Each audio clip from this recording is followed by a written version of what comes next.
This is exciting. This is our first two-part trip. We're at Paladura Canyon and we're headed now to Fort Davis and Fort Davis State Park. And so we're going from one destination to another destination. Before this, we'd like leave the house, go somewhere and go back home. It's kind of funny to pack up everything and we're not going home, we're going to another, place. This is exciting.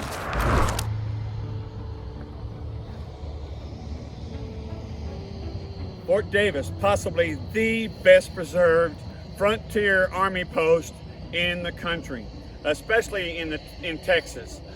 This post dates back to the 1850s.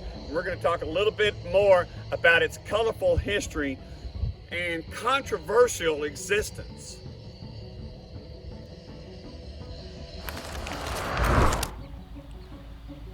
A lot of things happened to our country in its expansion and its history around the mid-19th century. One thing that happened was the Mexican-American War, which was kind of brought about by Texas joining the Union.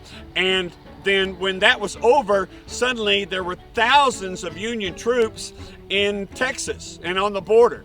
And then what are we going to do with that? Well, they started building forts in Texas, frontier forts, to protect settlers, but also to protect people on this westward expansion trails. The most famous trail might be the Oregon Trail and some California trails and things like that, but there were dozens of trails that would come together and sometimes make a bigger trail or more famous trail or something like that. The California Trail in North Texas, which was just north of Dallas, came from east to west and went through Fort Birdville, a fort you never heard of, that's no longer any remains of. And sometimes it was called the Birdville Trail. There's been lots of trails. One really popular trail from east to west was the San Antonio to El Paso Trail. Well, all these forts that they built in Texas, now that a lot of Union troops were there from right after the Mexican-American War, were there to protect settlers and to protect travelers on these trails. One fort built in the 1850s was Fort Jefferson Davis. And that's where we're going to explore today. Now you're asking yourself, Jefferson Davis, wait a minute, that name sounds familiar. Yeah, it does, of course. But this fort was established not just to protect settlers, but to also protect travelers on the San Antonio El Paso Trail. Now, the Oregon Trail, there are places, if you're like going through Wyoming, you can see the ruts still of the Oregon Trail just out in fields and things like that because so many wagons traveled on it.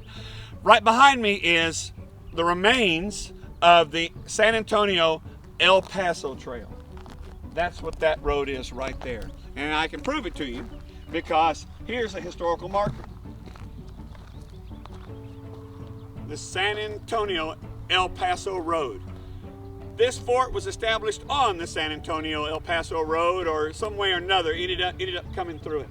And it was there to protect these travelers from, say, different threats, okay, including the natives. So we're going to talk about Fort Jefferson Davis today. A lot of things about it are kind of really interesting, and the fact it's probably the best preserved frontier fort built in the 1850s in Texas, maybe in the nation.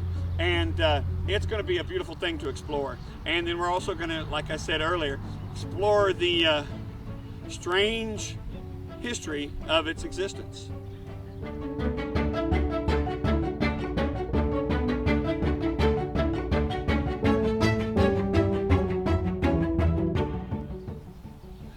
As you'll probably hear me say many times, Fort Davis is possibly the best preserved frontier mid-19th century Army fort in the nation. But even so, a lot of it is in ruins, and about half of it is in ruins. Like just behind me are the foundations for things like the quartermaster storehouses and commissary and storehouses, warehouses mostly, type things behind me. You're going to see all kinds of other ruins too, but about half of it gives you a good view into what frontier army post life was like. So we're going to go ahead and explore that.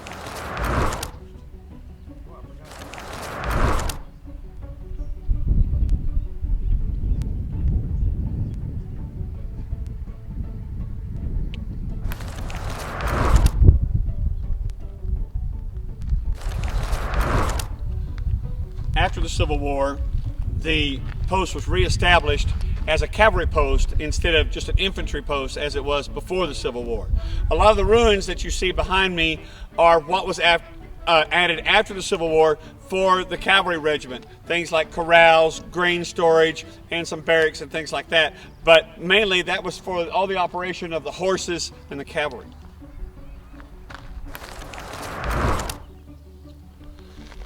Behind me is the officers' quarters for the post. The officers had their wives with them. Each officer's quarters had a kitchen and even a place for their servants and things like that. It was a pretty nice life even though this is a frontier post, for the officers to have their families here and things like that. Much of what you see here was what was constructed after the Civil War. During the Civil War, this post fell into disrepair. Confederate troops tried to occupy it for a while. There just didn't seem to be a reason. It wasn't like the Civil War was going to be fought here. They tried to protect people from natives and things of that nature. It just didn't work out, and so it was pretty much abandoned. And then later, after the Civil War, the Union troops came back here, I think in '67, and started rebuilding it. And most of what you see today is what was rebuilt on the original foundation. Now, there are a few little ruins and things like that here that are pre-Civil War, but most of this dates around 1865 or 67, something like that. You remember now, this post existed as a major army post clear till 1891. That's incredible. None of the other frontier posts that you see in the line going from about Fort Worth down to Laredo that were there lasted near that long. They pretty much considered the Indian Wars were over around the 1870s and things of that nature.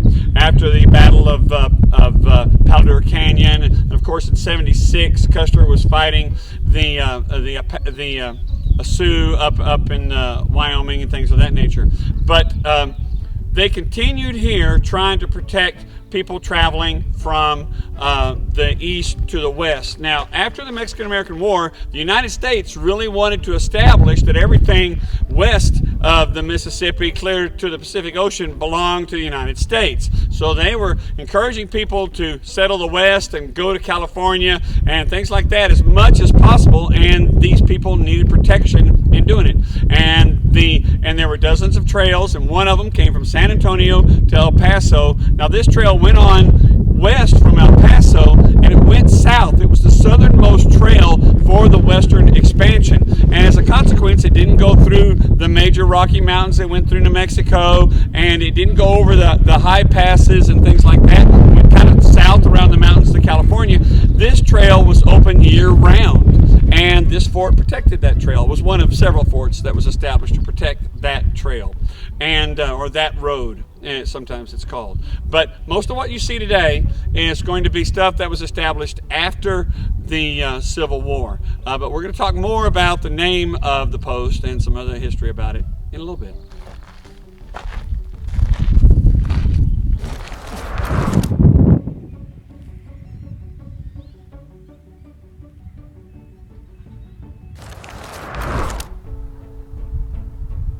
Anytime I visit one of these frontier forts, I always find it fascinating to visit the guardhouse. The guardhouse, we tend to think of it as a prison, you know, the stockade or something.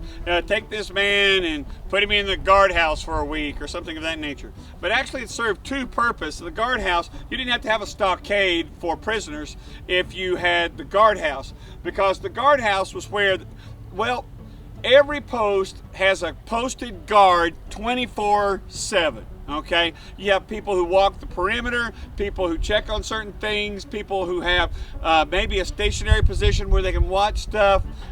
That's every post. Still today, you have guard duty. And what happens is an enlisted a sergeant or somebody like that, a non-commissioned officer and a commissioned officer have guard duty for that day, and then they have a bunch of guards. They're called guard posting or postings or posted or things like that, enlisted people.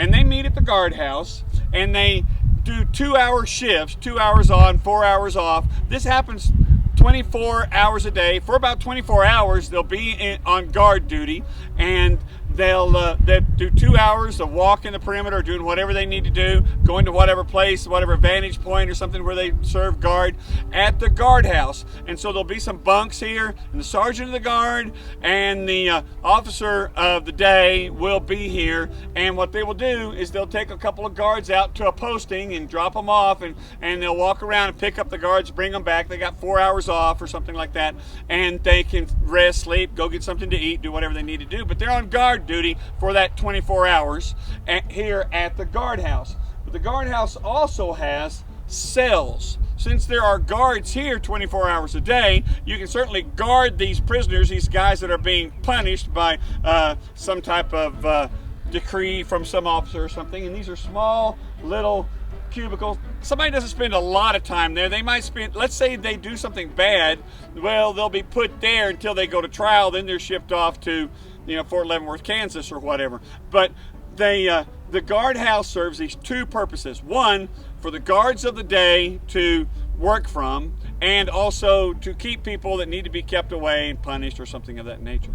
Well, right now we're going to go and we're going to look how small these cells are. But then again, guys don't spend much time in these cells, really. They don't spend a year in the guardhouse or anything like that. But they'll be put there to be punished if they need to be. But the guardhouse is also where the sergeant of the guard, the officer of the day, and guards are posted from, who walk the perimeter and guard the post 24 hours a day, still to this day. When I was in the Army, I had to go on plenty of guard postings where I had to go somewhere and maybe like where the where weapons and ordnance are kept, they'll post a guard there 24 hours a day, and that guy will go, and that'll be his post. And don't make me tell you my general orders for guard duty, because I still can. I will guard everything within the limits of my post and quit my post only when properly relieved. I will report violations of my special orders and emergencies, and anything not covered in my instructions to the commander of the relief. Things like that. You have these special, or these general orders for guard duty that you have to memorize. All right, notice how small the cells are, and there's only, 8 cells here like this, but that doesn't mean they can only have 8 people in the guardhouse. No. They can stick more than one in there if they need to. Notice also there's not a latrine or anything else. You get what you get with regard to food, and what's your latrine? You got a bucket. That's about it, okay? And so you don't want to spend time in the guardhouse. You really don't. But that may be something you'll spend. It depends on the period, where we were, how much we were in combat, and what the infraction was, how long someone might spend at the guardhouse. But you don't spend an eternity there. It's not like it's how you're in prison. This is how you're punished for some type of relatively minor yet punishable infraction.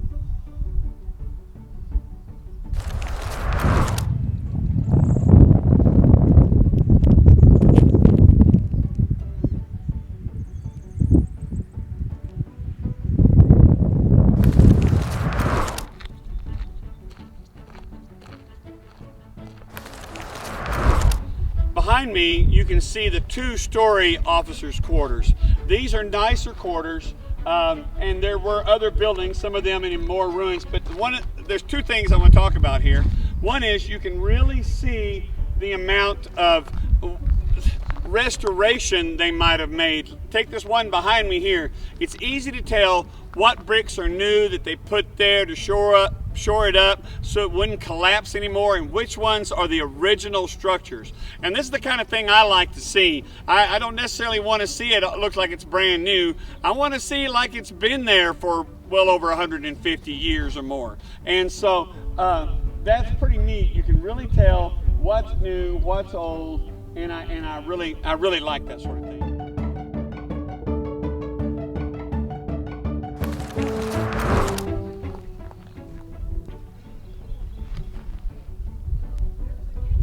Okay, right now we're standing behind the officers' quarters, that great big row of officers' quarters. As was common in the 19th century, the kitchen was separate, apart from the main living quarters. Why? Well, you didn't want it to heat it up during the summer, heat up the living quarters, and you also didn't want it to burn down the living quarters. So they were separate buildings, and then you would go from one to the other to deliver the food and things of that nature. These are the restored kitchens and servants' quarters. Now,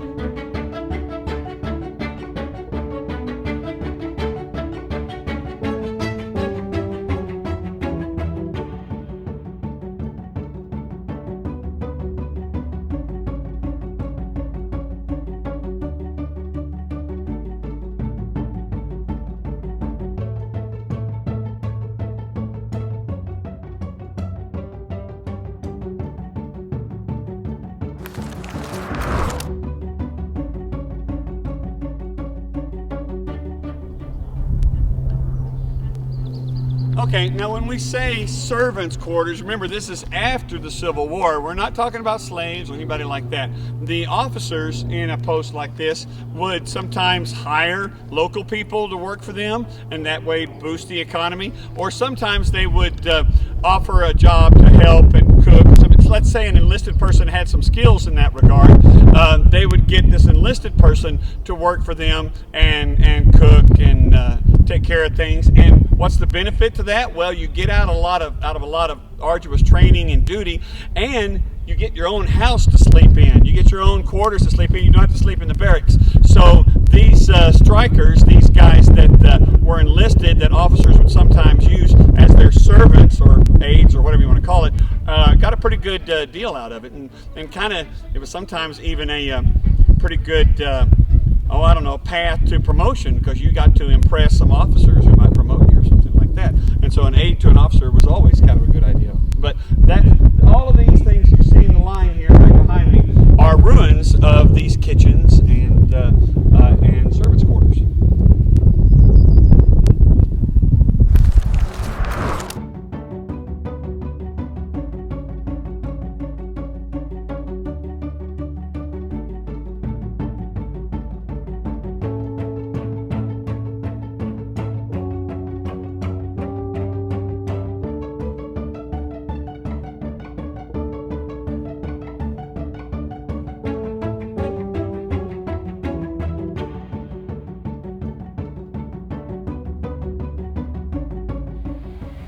Well, here I am sitting on the front porch of a senior Army officer's quarters here at Fort Jefferson Davis, Texas. It's an amazing thing. I hope you get a chance to see here and see how a senior officer might live in the Army in a frontier fort in 1885. It's pretty amazing what an incredible life they had. But why am I sitting here at a post, Fort Jefferson Davis, an Army post that was apparently named for the President of the Confederacy? Well, that takes some explanation. All right. First off, when it was created in 1857, of course, he wasn't President of the Confederacy. Jefferson Davis was a loyal servant of the United States of the Union. He believed in it and sought to serve it pretty much his whole life. He graduated from West Point and went to serve for about 6 years under Zachary Taylor, of all people, and fought in some Indian campaigns and met Zachary Taylor's daughter and ultimately married her years later. Then he got out of the Army and he proceeded to be a farmer and serve. And then the Mexican-American War happened, and he decided to volunteer for that, and thought it was a noble cause, and he was going to serve that way, and he did. And he had a unit and that he commanded, and he again distinguished himself as he had done earlier as like a lieutenant. Now he's doing it as a leader, as a commander, and he managed to get better equipment and better weapons for the Mexican-American War because of some contacts that he had, and did quite well. And he also served as a representative in the Mississippi House. So he was a politician there, and he served with quite well there. And then he was appointed the Secretary of War. The president appointed him as Secretary of War, and he set out then to make the United States Army the best army in the world. And he did incredible things for the United States military during this time. He increased the salaries of soldiers. He got better equipment, better training. He converted their weapons from being the musket type of smoothbore rifles or weapons to the rifled cartridge, relatively modern weapons. He did a lot for the Army. He was kind of popular with the Army. And so when in 1857 they were going to create this post, they naturally named it after him. He, after the time as Secretary of War, because James Buchanan became elected as president and he knew he wasn't going to be reappointed then, he went back to Mississippi and ran for the U.S. Senate for Mississippi and was elected to be a senator. Well, about that time, rumblings about secession and war and things like that started to happen. Jefferson Davis was very much opposed to secession. He was very much a supporter of the Union. He'd spent his life serving the Union. He didn't feel like Mississippi should secede from the Union. But they did. And he called the day they did, the day they left the Union, the saddest day in his life. He gave a speech to the Senate and resigned and went back to Mississippi. He had decided that if Mississippi did go into conflict fighting, that he would serve as some type of brigade or regimental commander or someone like that. He would serve Mississippi. But a group of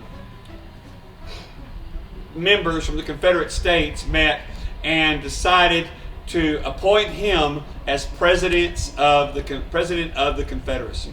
He reluctantly took it, even though he didn't really believe in secession, but he did believe in Mississippi, and he was going to defend it, and he was going to do the best he could as president. After the war, he was imprisoned, of course, by the American government, and that's kind of typical. If you're like a hero of some government and then suddenly you do something that's kind of against the government, they come down on you hard. Jefferson Davis, had he not been more or less forced to be the president of the Confederacy or made that bad decision to accept it, he probably would have gone down in history as one of the greatest Americans in history because of all the stuff he did. But he did decide to serve as president of the Confederacy, and as such, they did then imprison him, and they were going to charge him with treason. But the president of the time decided, can't we just get past this thing? A lot of presidents and people wanted to reunite the country, and they figured out that trying him and convicting him of treason, you might as well try and convict every Confederate there was of treason at the same time. That's not going to look good. And so they decided to drop the charges, although they considered him an enemy of the Union for the rest of his life. And yet, in '67, when they reopened this post, they kept the name of Fort Jefferson Davis clear till 1891. I'm not sure I understand the thinking behind that. There was some thinking like, come on, we need to get past this, and everybody in Texas is still going to support it or something. I don't know. I don't know what the thinking was.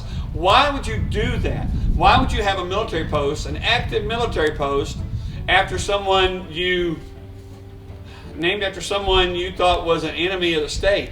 Why would you do that?